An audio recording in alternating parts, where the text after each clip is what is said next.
জুবিন গাৰ্গক লৈ কিছু সমালোচনা কৰিছে আওপকীয়াকৈ আৰু আপুনি আওপকীয়াকৈ তেওঁৰ ওপৰত প্ৰশ্নই কৰিব বিচাৰিছে ডক্টৰেট ডিগ্ৰীটোক লৈ এই সম্পৰ্কে কি ক'ব?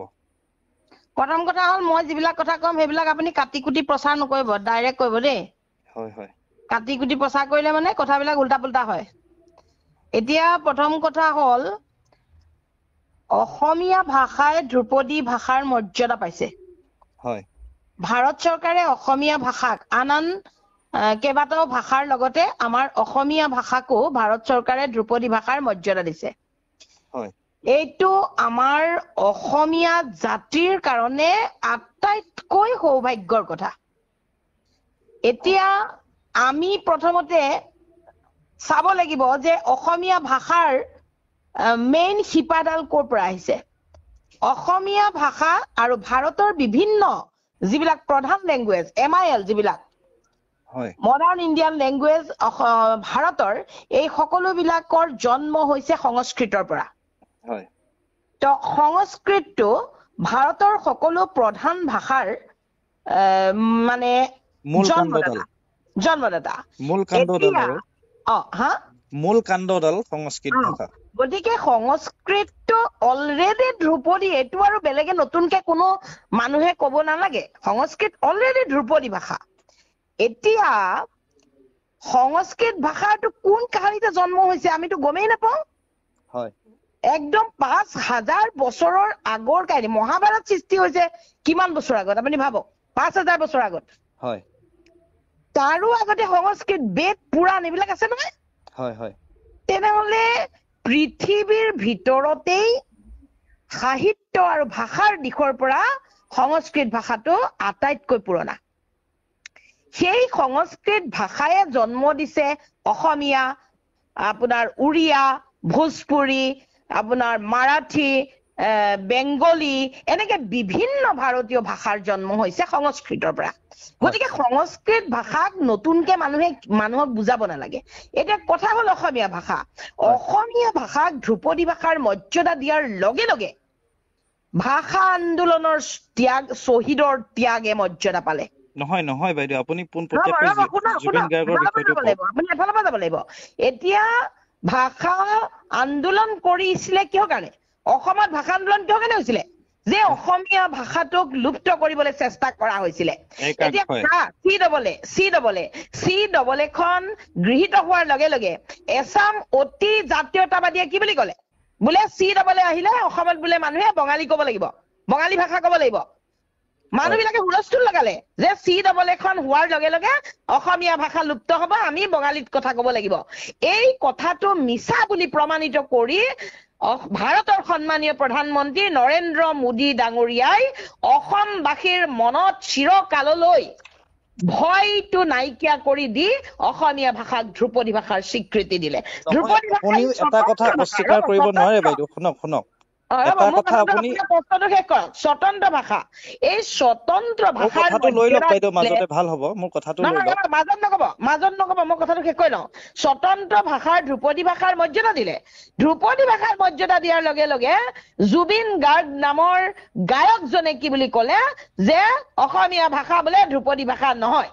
জুবিন গাৰ্গ নামৰ গায়কজনে কি বুলি ক'লে? অসমীয়া ভাষাৰ বোলে ২০০ বছৰহে হৈছে। অসমীয়া ভাষাৰ ২০০ বছৰহে হৈছে নেকি? তেওঁ যেতিয়াই মন যায় তেতিয়াই এটা কথা কৈ দিব। তেওঁ সত্ৰাধিকাৰক ঘেণ্টা বুলি ক'ব, তেওঁ সত্ৰাধিকাৰক ক'ব যে কিহৰ প্ৰভু ঈশ্বৰ বুলি ক'ব নালাগে, ঘেণ্টা। তেওঁ আপোনাৰ বামুণক কৈ দিব বোলে বামুণৰ লগুণবিলাক ছিঙি পেলাব লাগে, বামুণবিলাকক ধৰি বোলে খুব পিটিব লাগে। তেওঁ আমাৰ অসমীয়া ভাষাক কৈ দিব বোলে এইটো অসমীয়া ভাষা বোলে ২০০ বছৰহে হৈছে। কি কথা ক'বলৈ আহিছে তেওঁ? গতিকে মই সমালোচনা কৰিছো। নহয়, আৰু তেখেতৰ যিটো শেহতীয়াকৈ ডক্টৰেট ডিগ্ৰীটোৰ ওপৰতো আপুনি আওপকীয়াকৈ প্ৰশ্ন কৰিছে। আওপকীয়াকে নহয়, চিধা প্ৰশ্ন কৰিছো। হায়াৰ ছেকেণ্ডাৰী পাছ কৰি মানুহে ডক্টৰেট ডিগ্ৰী পায় নেকি? আপুনিয়ে কওকচোন। মই PhD কৰি আছো, মোৰ আজি PhD কৰা 1 বছৰ হৈ গ'ল, আৰু চাগে মোক 2-3 বছৰ কমেও লাগিব। গৱেষণা কৰিব লাগিব, বিশাল গৱেষণা, তাৰ পিছত গৈ মানুহে ডক্টৰেট পায়। ঠিক আছে, মই মানি ললো কোনোবা এজন প্ৰাইভেট ব্যক্তি যিজন ব্যক্তিয়ে নিজৰ স্বাৰ্থৰ কাৰণে গুৱাহাটী বানপানী কৰিছে, সেই মানুহজনে বাৰু তেওঁক ডক্টৰেট দিলে। এই কি নাম দেও আপোনাৰ USTM তেওঁ মালিকজনে জুবিন গাৰ্গক বাৰু ডক্টৰেট দিলে মানি ললো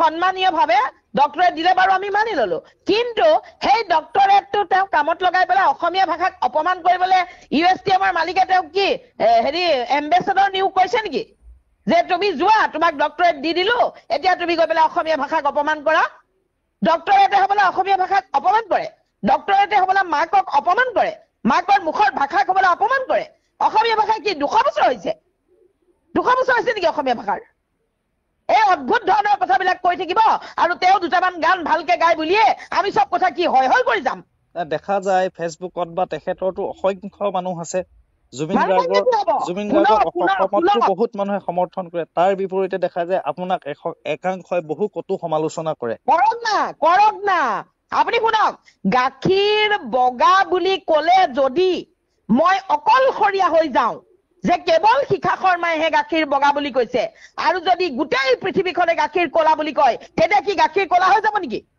এটোতো হ'বই নোৱাৰে সেইটোৱে সত্যই চাওক জুবিন গাৰ্গক মই ব্যক্তিগত কথাত সমালোচনা কৰা নাই কিন্তু জুবিন গাৰ্গে বাৰে প্ৰতি মোৰ অসমীয়া মানুহক অপমান কৰিব জুবিন গাৰ্গে বাৰে প্ৰতি সত্তাধিকাৰক ঘেন্তা বুলি ক'ব জুবিন গাৰ্গে মাজুলীৰ সত্ৰৰ সত্তাধিকাৰক কিহৰ প্ৰভু ঈশ্বৰ ঘেন্তা বুলি ক'ব জুবিন গাৰ্গে মহিলাক মঞ্চৰ ওপৰত মই তোমাৰ টপিনাটো চাই থাকো বুলি ৰাজহুৱাকে ক'ব জুবিন গাৰ্গে বামুণৰ লগুণ ছিগি পেলাব লাগে বুলি ক'ব জুবিন গাৰ্গে বামুণ বিলাকক ধৰি খুব পিটিব লাগে বুলি ক'ব জুবিন গাৰ্গে মোৰ অসমীয়া ভাষাক মাত্ৰ 200 বছৰ হৈছে বুলি কথা ক'ব জুবিন গাৰ্গে অসমীয়া ভাষা ধ্ৰুপদী ভাষা নহয় বুলি ক'ব এইবিলাক কি আমি সহ্য কৰি থাকিম এইখন কি অকল অসম জুবিনৰ নেকি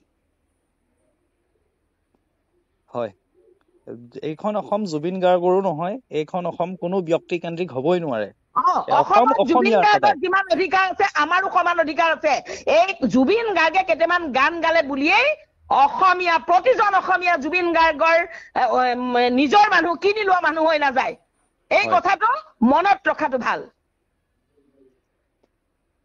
শেষত আপুনি কি ক'ব আৰু ইয়াৰ ওপৰত এতিয়া মই এটা কথাই ক'ম মাজতে এটা জুবিন গাৰ্গৰ চাগে পইচাখিনি শেষ হ'ল হিমন্ত বিশ্ব শৰ্মাই দিয়া টকাখিনি শেষ হ'ল সেইকাৰণে এতিয়া উল্টা পুল্টা কথা কৈ আছে ভাবিছে যে মই উল্টা পুল্টা কথা কৈ থাকো তাৰ পিছত মোক হিমন্ত বিশ্ব শৰ্মাই আকৌ অলপমান পইচা দিব সেইটোৱে ভাবি আছে জুবিন গাৰ্গেতো কা আন্দোলন কৰিছিলে কি হ'ল পিছে কা আন্দোলন তেওঁতো বহুত আন্দোলন কৰিছিলে কি হ'ল কা আন্দোলন গতিকে জুবিন গাৰ্গৰ কথাৰ কোনো ভেলুৱেই নাই একোৱে ভেলু নাই মই ক'লো নহয় জুবিন গাৰ্গৰ কথা ভেলু নাই কিন্তু আমি এইটো কাৰণে কওঁ তেওঁ এই পগলা কথাবিলাক বকি থাকিব নালাগে আমাৰ ভাষাটোক লৈ জাতিটোক লৈ নিজৰ পৰিয়ালক লৈ যি কৰে কৈ থাকক আমি তাত ক'বলৈ নাযাওঁ কিন্তু যেতিয়াই আমাৰ ভাষাক অপমান কৰিব যেতিয়াই আমাৰ সত্ৰাধিকাৰক অপমান কৰিব যেতিয়াই বামুণেই হওক বা অন্যান্য জাতি জনগোষ্ঠীকে অপমান কৰিব তেতিয়া আমি সহ্য কৰি নাথাকিম কথা ইমানেই দ্বিতীয় কথা এটা সুধো বাইদেউ সুধক যে আমি দেখিছিলো আপুনি মাছ ভাগতে জীৱনৰ কিছুদিন আগৰলৈকে আপুনি মুছলমান সম্পৰ্কে এটা আপোনাৰ বেলেগ ধ্যান ধাৰণা আছিল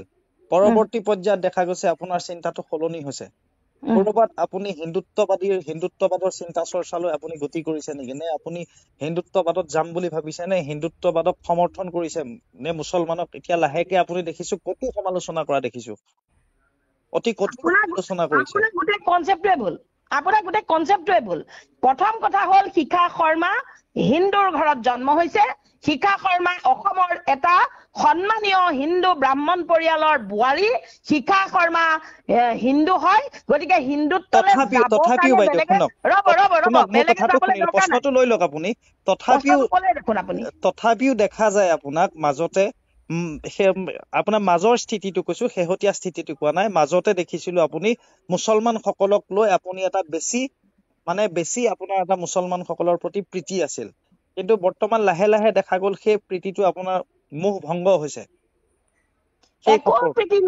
একো প্ৰীতি নাই আমি সৰুৰ পৰা যিটো শিক্ষা পালো সৰুতে আমাক কিতাপে পত্ৰই স্কুলে কলেজে আমাক কি বুলি শিকালে যে ধৰ্ম নিৰপেক্ষ হ'ব লাগে মানৱীয়তা ৰাখিব লাগে সকলো মানুহকে সমান ভাবিব লাগে সেই হিচাপে মই ডাঙৰ হলো সেই হিচাপে মই মুছলমান মানুহবিলাকক যেতিয়া এটা সময়ত বিজেপি চৰকাৰৰ মানুহবিলাকে বিভিন্ন ধৰণৰ সমালোচনা কৰি কথা কৈছিলে তেতিয়া মই মানৱীয়তাৰ খাতিৰত তেওঁলোকৰ হৈ মই মাত মাতিছিলো যেতিয়া তেওঁলোকে চৰকাৰী মাটিত আছিলে তেতিয়া মই বাৰে বাৰে কৈছিলো যে চৰকাৰী মাটিত ঘৰ বনোৱাটো ভাল কথা নহয় তথাপিও মানৱীয়তাৰ খাতিৰত এই মানুহখিনিক অকণমান কৰবাত থাকিবলৈ জেগা দিয়ক ইমানেই কাহিনী আৰু যেতিয়া কোৱা হৈছিলে কোৰাণক গালি পৰা হৈছিলে হযৰত মহম্মদক গালি পৰা হৈছিলে তেতিয়া মই কৈছিলো যে কোনো ধৰ্মক গালি পাৰিব নাপায় কোনো ধৰ্মগুৰুক গালি নাপাৰিবা ইমানেই মোৰ কথা আছিলে আৰু মানৱীয়তাৰ খাতিৰত মই মুছলমানৰ হৈ মাত মাতিছিলো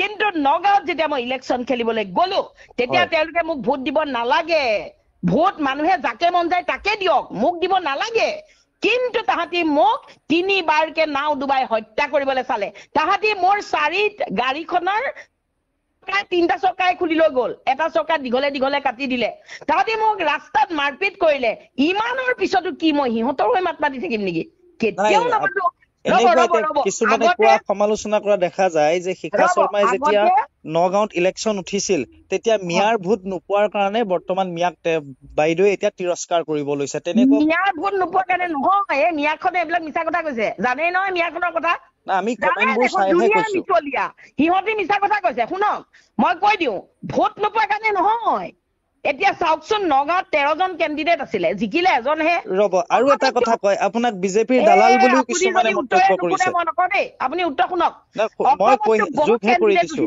জিকিলে 14 জনহে মই জিকিম বুলি 100% গেৰাণ্টি নেকি সেইটোতো নহয় মই নিজিকাৰ কাৰণে বেয়া পোৱা নাই মোক ভোট নিদিয়াৰ কাৰণে বেয়া পোৱা নাই কিন্তু মিয়া মানুহখিনি মিয়া বুলিয়া নহয় মুছলমান মানুহখিনিয়ে কেৱল সাম্প্ৰদায়িকতাৰ কাৰণে আপোনাৰ কংগ্ৰেছক জিকাবৰ কাৰণে মোৰ ওপৰত বহুত অত্যাচাৰ কৰিলে মেইনলি মিয়াখিনিয়ে সেইটো কাৰণে মই সিহঁতক দেখিব নোৱাৰো কাৰণ চাওক মই সিহঁতৰ হৈ মাত মাতি আছো মই ধৰ্ম নিৰপেক্ষতাৰ কথা কৈ আছো তাহাঁতি সাম্প্ৰদায়িকতাৰ কথা কৈ মোক মাৰিবলৈ খেদি আহিছে মই যে সিহঁতৰ লগত থাকিম নেকি আপুনি কওকচোন হয় কথা সেইটোৱে আৰু বেলেগ কথা একো নাই